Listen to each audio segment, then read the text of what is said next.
బయలుదేరారండి. బాబాగారు చెప్పిన నియమాలన్నీ పాటించాలి. మనసులో ఇంకెవరినో తలుచుకొని ఆయనకి నమస్కరించుకో. భక్తి శ్రద్ధలతో పూజ చెయ్యాలి. అమ్మా, ఒకసారి నా వైపు చూడమ్మా. నన్ను చూసి మాట్లాడమ్మా. ఎందుకమ్మా నాకు గౌరవ మర్యాదలిచ్చి మాట్లాడుతున్నావు? మీరిప్పుడు పెద్దవారైపోయారు కదా, అందుకే మీరు అని సంబోధిస్తున్నాను.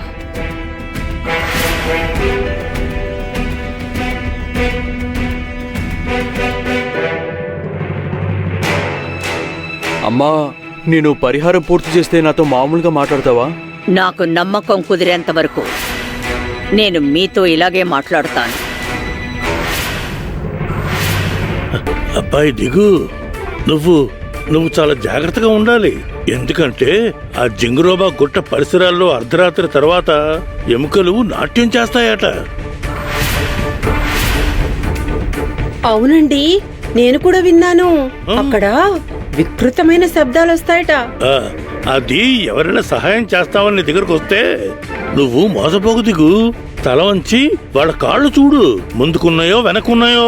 ఆ సమయంలో అక్కడ దెయ్యాలు భూతాలే ఉంటాయి. వద్దన్నా అవి సహాయం చేయడానికి ముందుకొస్తాయి. మరిది గారు, పిచ్చివాగుడు వాక్కండి. రోజంతా ఇంట్లో ఉంటూ అన్నీ తెలిసినట్టు మాట్లాడతారు. గురు జింగ్రోబా గారు కొండంత అండగా ఉండగా, బాబాగారు తోడుగా ఉండగా ఎందుకు భయం? అమ్మా, నేను చేసిన తప్పుకి ప్రాయశ్చిత్తం చేసుకుంటాను. నిజమమ్మా, ఇంకెప్పుడు ఇలాంటి తప్పు చెయ్యను. ఏవండి, ఇదిగోండి తీసుకోండి. ఈ తట్టలో ఏముంది? దిగు శాశ్వతంగా వెళ్ళిపోవట్లేదు. వాడికి ఆ తట్టెందుకు ఇస్తున్నావే? మళ్ళీ కొత్తగా ఏదైనా పథకం వేసావా? లేదండి యమున వదిన గారు, గుట్ట దగ్గర నైవేద్యం తయారు చేయడానికి కావాల్సిన వస్తువులన్నీ పెట్టాను. చూసావా, సఖు మనందరికన్నా చిన్నది, కాని శాంతంగా మాట్లాడుతోంది. చాలా తెలివైన పిల్ల.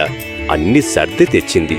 మనకెవరికీ ఇది తోచలేదు, కాని తను దిగుకి కావలసినవన్నీ సిద్ధం చేసింది. ఇక మీరు బయలుదేరండి. సకుని పొగడ్డం మొదలు పెడితే దానికి అంతం ఉండదు.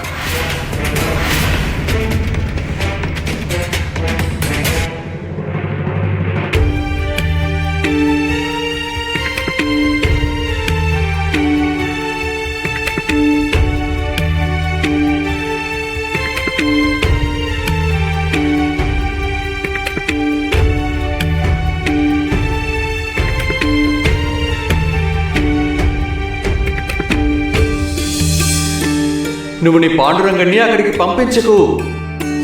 ఈ గందరగోళం అంతా నేను ఆయన నామాన్ని స్మరించడమంటే కదా జరిగింది.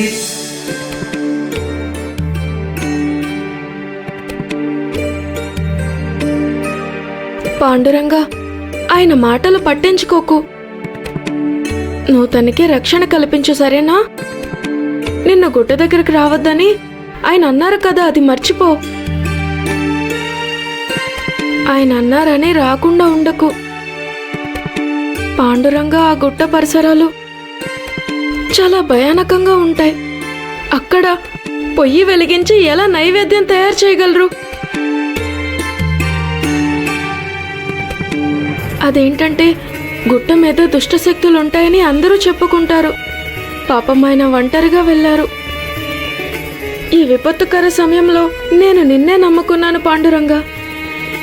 ఆయన గారికి తోడుగా ఉండు, సరేనా?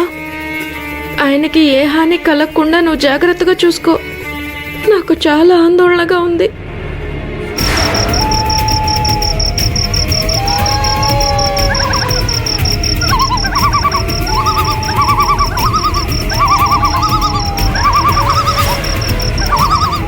నేనేం చెయ్యాలి?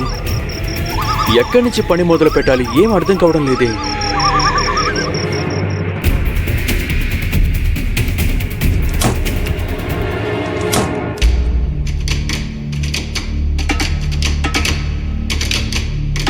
ఈ కిటికీ ఇందాకటి నుంచో తెరుచుందా లేక ఇప్పుడు తెరుచుకుందా?